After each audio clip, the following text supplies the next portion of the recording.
Hello everyone. Let's start where we left off, and we were discussing the section 101 of the भारतीय न्याय संहिता titled as murder. उससे पहले हमने discuss किया था सेक्शन 100 में कल्पेबल होमिसाइड. सेक्शन 101 उसी को कंटिन्यू करते हुए कहता है कि कल्पेबल होमिसाइड कब मर्डर में कन्वर्ट हो जाता है. उसके अलावा हमने 4 क्लॉजेज रीड किए थे. इससे पहले वाली वीडियो में 4 क्लॉजेस रीड किए थे कि कल्पेबल होमिसाइड मर्डर में कब कन्वर्ट हो जाता है. उसके बाद लास्ट वीडियो में we had discussed the illustration. ठीक है, उसके बाद हमें स्टार्ट करना है इस वीडियो में एक्सेप्शन से. टोटल 5 एक्सेप्शन है इसमें. एक्सेप्शन मीन्स अपवाद.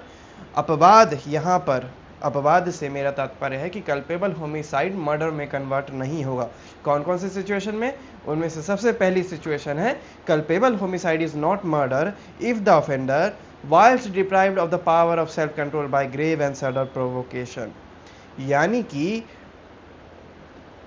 सडन प्रोवोकेशन से, ठीक है, कोई व्यक्ति, सामने वाला व्यक्ति इस व्यक्ति को उकसा देता है और उस उकसान में ये व्यक्ति जो है अपना आपा खो देता है, और वैसी परिस्थिति में इस व्यक्ति से अगर कोई अपराध हो जाए, किसी की मृत्यु हो जाए, तो वैसी परिस्थिति में कल्पेबल होमिसाइड मर्डर में कन्वर्ट नहीं होगा. ये है एक्सेप्शन 1. ठीक है, फिर से रीड करते हैं. एक्सेप्शन 1 बेसिकली सेज कि अगर कोई व्यक्ति, सामने वाला व्यक्ति अगर मुझे प्रोवोक करता है, ऐसा प्रोवोकेशन जिससे मैं अपना आपा खो देता हूँ, और ऐसी परिस्थिति में मैं सामने वाले पे अटैक करता हूँ जिससे उसकी मृत्यु हो जाए, तो ऐसी परिस्थिति में ये जो कल्पेबल होमिसाइड हुआ है, ये जो मानव हत्या हुआ है, ये कन्वर्ट नहीं होगा हत्या में, मर्डर में. ठीक है, सो ये एक्सेप्शन कहता है culpable homicide is not murder if the offender whilst deprived of the power of the self control by grave and sudden provocation. यानी कि वो अपना आपा खो देता है. Whilst deprive of the power of self control, जो उसका सेल्फ कंट्रोल है वो कम पड़ जाता है, वो फीका पड़ जाता है, वो उसको नहीं संभाल पाता है. किस वजह से? By grave and sudden provocation. Provocation तुरंत होनी चाहिए और बड़ी होनी चाहिए. फॉर एग्ज़ाम्पल, किसी ने झगड़े में तू मैं चल ही रहा था और उसने बहुत तेज सबके सामने मुझे धक्का मार दिया बिना किसी सॉलिड रीज़न के. उसने मुझे बहुत ज़ोर से पुश किया. ठीक है, अब सोसाइटी में इमेज को लेके काफ़ी कंसर्न है लोग. ऐसी परिस्थिति में मान लीजिए वो सबके सामने गिर गया, तो हो सकता है वो अपना आपा खो दे, और जब वो उठे और सामने वो व्यक्ति उसको दिखे तो वो उस पर अटैक कर देगा, है ना. ऐसी सिचुएशन बिल्टअप होती है. तो ऐसी परिस्थिति में वो अटैक इतना हीनियस हो गया, इतना ग्रेव हो गया कि सामने वाले व्यक्ति की मृत्यु हो गई. तो ऐसी परिस्थिति में ये एक्सेप्शन में आएगा और ये कल्पेबल होमिसाइड मर्डर में कन्वर्ट नहीं होगा. सेक्शन 101 कहता है कि कल्पेबल होमिसाइड मर्डर में कन्वर्ट होगा अगर किसी व्यक्ति से किसी दूसरे व्यक्ति की हत्या हो गई हो इंटेंशनली. वहीं पर सेक्शन 101 हमें यह भी बताता है कि कल्पेबल होमिसाइड का मर्डर नहीं होगा, जिसमें से सबसे पहला है कि अगर आपको सामने से सडन एंड ग्रेव प्रोवोकेशन मिला है, तब वैसी परिस्थिति में.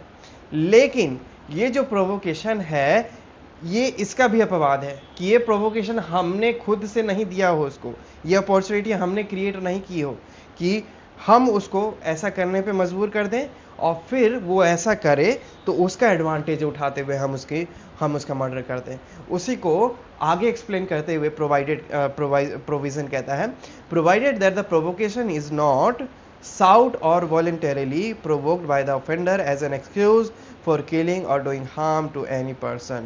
ये कह रहा है कि इस व्यक्ति ने सामने वाले व्यक्ति को वो एक्शन लेने के लिए मजबूर ना किया हो, और सामने वाले व्यक्ति वो एक्शन लेता है और फिर हम उस पर अटैक कर देते हैं, और फिर हम बोलते हैं कि हमने तो प्राइवेट डिफेंस में किया, हमने तो ग्रेव एंड सडन प्रोवोकेशन में किया. लेकिन ये ग्रेव एंड सडन प्रोवोकेशन के लिए उकसाया भी तो आप ही ने था कि वो आप पे अटैक करे. आप तो चाहते ही थे कि वो किसी न किसी प्रकार से आप पे अटैक करे, कि आप सडन प्रोवोकेशन का रीज़न देते हुए आप उसका मर्डर कर दें. तो वैसी परिस्थिति में इसका एनालिसिस किया जाएगा कि सामने वाले व्यक्ति को उकसाने में इस व्यक्ति का, यानी कि मेरा कोई रोल नहीं होना चाहिए. वो टोटली नेचुरली ऑर्गेनिक होना चाहिए कि उसने खुद से मुझ पे सडन प्रोवोकेशन किया हो और उस सडन प्रोवोकेशन की वजह से मैंने उस पर अटैक कर दिया हो. ठीक है। बी कहता है given anything done in obedience of the law or by a public servant in lawful exercise of the powers of such public servant। ये कह रहा है कि कोई भी गवर्नमेंट ऑफिसर है, कोई भी पब्लिक सर्वेंट है जो कानून के नियमों का पालन कर रहे हैं, क्योंकि वो बाधित है कानून के नियमों का पालन करने के लिए, वैसी परिस्थिति में वो अपनी ड्यूटी निभा रहे हैं और उनकी ड्यूटी में हम एज अ बैरियर बन के नहीं अड़ सकते। ठीक है, वो हमें अरेस्ट करने आए हैं और हम कह रहे हैं कि इसकी वजह से मैं प्रोवोक हो गया क्योंकि उसने मुझे हथकड़ी लगा दी। अब उसने मुझे भरी सभा में पूरे समाज के सामने हथकड़ी लगाई है, तो फिर मैं प्रोवोक हो गया और फिर इस बहाने मैंने उसका मर्डर कर दिया। तो ऐसा भी नहीं कर सकते हैं। अगर सामने वाला व्यक्ति ओबीडियंस ऑफ लॉ के अंडर फॉल हो रहा है, अगर वो नियमों का कानून के नियमों से बाधित है कि उसको वो ड्यूटी करनी है, वो अपनी ड्यूटी कर रहा है, और ऐसी परिस्थिति में हम इस चीज़ का एडवांटेज नहीं उठा सकते। हम ग्रेव एंड सडन प्रोवोकेशन का रीज़न नहीं दे सकते कि उसने हमें, उसकी वजह से मैं प्रोवोक हो गया। Then we have C given by anything done in the lawful exercise of the private defence provided that the provocation is not given by anything done in the lawful exercise of the right of private defense। provided that the provocation is not, बशर्ते provocation जो है वो नहीं होना चाहिए given by anything done in the lawful exercise of the right of private defense। एक second, इसका clause C जो है वो ये कहता है कि अगर कोई अपना प्राइवेट डिफेंस का राइट यूज़ कर रहा है, वैसे परिस्थिति में आपने ये नहीं कह सकते कि आपको सडन प्रोवोकेशन मिला सामने वाले व्यक्ति के द्वारा। फॉर एग्जांपल, मैं डिकॉइटी का एक्ट कमिट करने जा रहा था, ठीक है, और किसी बैंक में, और मैं जाता हूँ और सामने वाला व्यक्ति, उस पे मैं गन रखता हूँ ऐसे पॉइंट आउट करके और बोलता हूँ कि जितने भी कैश वगैरह है सब मुझे दे दो। अब वैसी परिस्थिति में वो एक कॉमन पर्सन है, वो अपनी सेल्फ डिफेंस के लिए हो सकता है मुझ पे अटैक कर दे। अब जब वो मेरे पे अटैक कर रहा है, क्योंकि वो that person have right of private defence, वो उस प्राइवेट डिफेंस के राइट का यूज़ करेगा। ऐसी परिस्थिति में उसने मुझे सबके सामने धक्का मार दिया, तो मैं ये नहीं कह सकता कि सडन एंड ग्रेव प्रोवोकेशन की वजह से फिर मैंने उसको मार दिया। वो व्यक्ति वहाँ पर अपना right of private defence use कर रहा था, और जब भी कोई व्यक्ति अपना right of private defence genuinely use कर रहा हो, ऐसी परिस्थिति में भी हम उस सडन एंड ग्रेव प्रोवोकेशन को काउंट नहीं करेंगे। This is what clause C is here trying to say. तो एक्सेप्शन 1 ये कहता है कि कल्पेबल होमिसाइड मर्डर नहीं होगा। कब?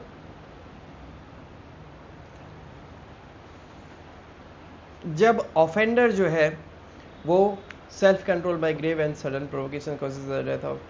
हाँ, एक्सेप्शन ये कहता है कि कल्पेबल होमिसाइड मर्डर नहीं होगा जब किसी व्यक्ति को सडन प्रोवोकेशन मिले, ग्रेव प्रोवोकेशन मिले किसी दूसरे व्यक्ति के द्वारा, है ना। और वैसी परिस्थिति में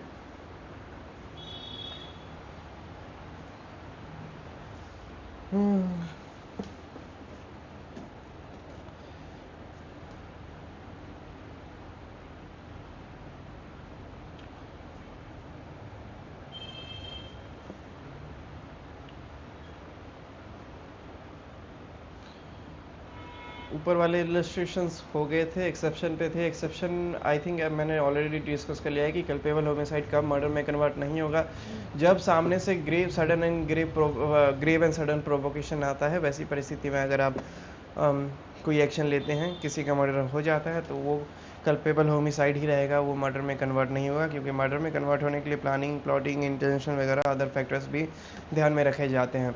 उसके अलावा प्रोवाइडेड कह रहा है कि जो सडन प्रोवोकेशन है, वो सडन प्रोवोकेशन के लिए आपने सामने वाले व्यक्ति को प्रोवोक ना किया हो। बी कहता है कि अगर सामने वाला व्यक्ति कानून को फॉलो कर रहा है, तो ऐसी परिस्थिति में भी आप बैरियर नहीं बन सकते हैं। वैसी परिस्थिति में भी आप मर्डर करके इस वाले एक्सेप्शन का एडवांटेज नहीं उठा सकते हैं। And the C is trying to say given by anything done in the lawful exercise of the private defence, यानी कि कोई व्यक्ति अगर अपना right of private defence use कर रहा है तो वैसी परिस्थिति में भी आप ग्रेव एंड सडन प्रोवोकेशन का एडवांटेज उठाकर एक्सेप्शन 1 में फॉल नहीं करवा सकते खुद को। This is what exception 1 is trying to say. Then we have explanation. What its explanation is trying to say, whether the provocation was grave and sudden enough to prevent the offense from amounting to murder is a question of fact।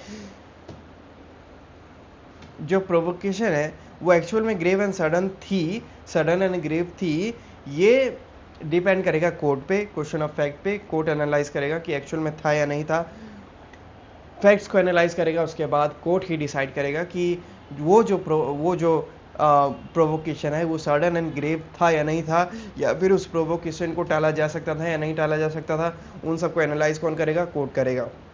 Apart from that what exception 1 is trying to say कि sudden and grave provocation है और वैसी परिस्थिति में आपके द्वारा सामने वाले व्यक्ति पे अटैक किया जाता है और वैसी परिस्थिति में सामने वाले व्यक्ति की मृत्यु हो जाती है, तो वैसी परिस्थिति में कल्पेबल होमिसाइड मर्डर में कन्वर्ट नहीं होगा। This is what exception 1 is trying to से।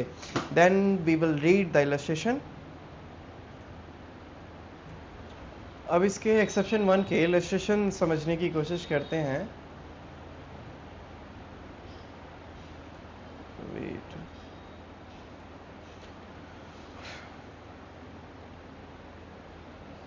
इलस्ट्रेशन समझने की कोशिश करते हैं। इसमें से सबसे पहले ए कहता है, A under the influence of passion, A under the influence of passion excited. यहाँ पे पैशन का मतलब होता है स्ट्रॉन्ग इमोशन, स्ट्रॉन्ग इमोशन। मान लीजिए रेज, एंगर, फ्यूरी, ये सारे है ना स्ट्रॉन्ग इमोशंस में आ जाते हैं। तो ये कहता है A under the influence of strong emotion excited by a provocation given by Z. होता क्या है कि जेड जो है वो प्रोवोक करता है ए को और ए उसी प्रोवोकेशन में आके जानबूझकर इच्छा स्वरूप वाई को मार देता है। अब प्रोवोक किया जेड ने और ए के द्वारा किल किया गया वाई को। वाई कौन था? जेड का ही बच्चा था। दिस इज मर्डर, ये मर्डर है क्योंकि प्रोवोकेशन एक्सेप्शन में आता है, लेकिन प्रोवोकेशन में आप सामने वाले व्यक्ति को ही मारिएगा ना, सडन एंड ग्रेव प्रोवोकेशन में, या फिर किसी भी रैंडम पर्सन को मार दीजिएगा। तो यहाँ पर जेड के बच्चे को मारना ये शो करता है कि ए ने इंटेंशनली जेड के बच्चे वाई को मारा है ताकि जेड को ज़्यादा क्षति पहुंचाई जा सके मेंटली, ठीक है, और इस कारणवश ये मर्डर हो जाएगा। In as much as the provocation was not given by the child, क्योंकि यहाँ पर जो प्रोवोकेशन है वो चाइल्ड के द्वारा तो नहीं दिया गया था, वो दिया गया था उसके पिता के द्वारा या उसकी माता के द्वारा। तो अगर सडन एंड ग्रेव प्रोवोकेशन था भी तो उसके पिता या माता को एक के द्वारा मारा जाना चाहिए था, लेकिन उसने मारा किसको? वाई को, जो कि बच्चा था जेड का, intentionally. And the death of the child was not caused by accident, और यहाँ पर जो बच्चे की मृत्यु है वो कोई धोखाधड़ी, वो कोई अनजान, वो कोई एक्सीडेंट भी नहीं था, ठीक है, कि मान लो कोई दुर्घटना हो गई, वो दुर्घटना भी नहीं था। मान लो वो अटैक करने वाला हो जेड को और लग गई, वहीं पे बच्चा खड़ा था वाई को, तो ऐसा भी कुछ नहीं था। उसने फुल प्लानिंग प्लॉटिंग की थी। यहाँ पे जेड ने इसको प्रोवोक किया, वहाँ पे उसके घर पे, जेड के घर पे जाके उसने वाई को मार दिया, तो ये तो इंटेंशनल है, तो ये तो टोटली मर्डर है। वहीं पर अगर सिचुएशन ऐसी होती कि जेड ने प्रोवोक किया हो और साइड में उसका बच्चा हो और उसका बच्चा रोकने की कोशिश कर रहा हो इतने ए के द्वारा, जब अटैक किया जाता है जेड पे, तो जेड पे ना लग के वाई पे लग जाती है। वाई कौन? उसका बच्चा। तो ऐसी परिस्थिति में अगर वाई को कुछ होता भी है तो वो कल्पेबल होमिसाइड आएगा क्योंकि वो बाय एक्सीडेंट हुआ। लेकिन इंटेंशनली अगर स्पेशली वाई को मारा जाए तब तो फिर वो मर्डर है, ठीक है। तो A under the influence of a strong emotion excited by a provocation given by Z, कि जेड के द्वारा प्रोवोकेशन दिया गया ए को और ऐसी परिस्थिति में वो मार देता है वाई को, जो कि है जेड का ही बच्चा। तो ये मर्डर होगा क्योंकि प्रोवोकेशन जो है वो बच्चे के द्वारा नहीं दिया गया था। And the death of the child was not caused by accident और मिसफॉर्चून, और ये कोई दुर्घटना भी नहीं थी, ये कोई हादसा भी नहीं था, और कि अनइंटेंशनली मारा गया हो। In doing an act cause by the provocation, कि प्रोवोकेशन के कारण ही सामने वाले व्यक्ति के द्वारा कोई एक्ट लिया गया और उस एक्ट से किसी और व्यक्ति को लग गई, तो वो कल्पेबल होमिसाइड में आ सकता है। लेकिन अगर जानबूझ के मारा गया है किसी और व्यक्ति को, प्रोवोकेशन किसी और ने किया, मारा किसी और व्यक्ति को, तो वो फिर मर्डर में फॉल करेगा। This is what illustration A is trying to say. Then we have illustration B, Y gives grave and sudden provocation to A. Y जो है सडन एंड ग्रेव प्रोवोकेशन देता है ए को। ए ऑन दिस प्रोवोकेशन फायर कर, ए जो है pistol से fire कर देता है वाई पे, neither intending nor knowing himself to be likely to kill Z, और इस उद्देश्य से कि वो वाई को मार सके। वाई ने ही उसको प्रोवोक किया है, किसको, ए को। अब ए क्या करता है, फायर कर देता है गन से, बुलेट फायर कर देता है वाई पे। अब जब बुलेट फायर कर देता है वाई पे, तो उसकी ये इंटेंशन नहीं होती है कि वहीं पे एक जेड है, जेड जो उसे दिखा नहीं ए को, उसको गोली लग जाती है। मारना तो चाहता था वो वाई को, लेकिन लग गई जेड को। तो ऐसी परिस्थिति में जेड को कैसे लग गई, क्योंकि वो जेड जो है वाई के पास ही खड़ा था और दिखा भी नहीं है इसको, ए को। ए किल्स जेड, अब ए से जेड की मृत्यु हो जाती है, ए जेड को मार देता है। Here A has not committed murder, यहाँ पर ए जो है वो मर्डर के लिए लायबल नहीं होगा, बल्कि वो लायबल होगा कल्पेबल होमिसाइड के लिए, क्योंकि जेड जो मरा है वो बाय एक्सीडेंट, बाय मिसफॉर्च्यून मरा है। ए स्पेशली जेड को नहीं मारना चाहता था, ए तो बल्कि वाई को मारना चाहता था। वाई को न लग के जेड को लग गई, क्योंकि जेड जो है वहीं पर खड़ा था। जेड जो वहाँ पे खड़ा था तो ए को दिखा नहीं, ए को नहीं दिखा, जेड हो सकता है बीच में आ गया हो, तो वो गोली जो है वो बुलेट जो है वो जेड को लग गई और जेड की मृत्यु हो गई। तो ऐसी परिस्थिति में ए जेड को तो नहीं मारना चाहता था, तो ये एक एक्सीडेंट हुआ, और ऐसी सिचुएशन में ये कल्पेबल होमिसाइड ही रहेगा, ये मर्डर में कन्वर्ट नहीं होगा। Then we have illustration A, then we have illustration C, A is lawfully arrested by Z. A जो है, ए को अरेस्ट कर लिया गया जेड के द्वारा। अब बेलीफ कौन होते हैं, जो कोर्ट का ऑर्डर एग्जीक्यूट करवाते हैं, ऐसे पर्सन। फॉर एग्जांपल कोई समन सर्व कर रहा हो, किसी को बुला के लाना हो, तो जितने भी कोर्ट के ऑर्डर जो है एग्जीक्यूट करवाएंगे, that person will be called as bailiff. तो यहाँ पर ए के द्वारा जेड को अरेस्ट करना था, नहीं, A is lawfully arrested by Z, Z के द्वारा ए को अरेस्ट करना था। अब ऐसी परिस्थिति में A is excited to sudden and violent passion by the arrest. अब उस अरेस्ट के चलते, उस अरेस्ट के कारण ए जो है वो प्रोवोक हो जाता है, और उस प्रोवोकेशन से वो जेड को मार देता है। ये मर्डर होगा, क्योंकि जेड यहाँ पर क्या कर रहा था, वो कोर्ट के ही ऑर्डर को, कोर्ट के ही रूल्स को अबाइड कर रहा था, फॉलो कर रहा था, और लॉज को फॉलो कर रहा था। ऐसी परिस्थिति में उसको प्रोवोक होना ही नहीं चाहिए, क्योंकि सामने वाला व्यक्ति तो लॉ को फॉलो कर रहा था, एक ऑर्डर को एग्जीक्यूट कर रहा था, ठीक है। As much as the provocation was given by a thing done by a public servant. तो यहाँ पर ए जो है वो मर्डर के लिए इसलिए लायबल होगा, क्योंकि प्रोवोकेशन जो है वो कुछ नहीं बल्कि एक पब्लिक के द्वारा ही पब्लिक के द्वारा ही वो अपनी एक्सरसाइज जो है वो लॉफुल एक्सरसाइज यूज़ कर रहा था, लॉफुल पावर यूज़ कर रहा था। और ऐसी परिस्थिति में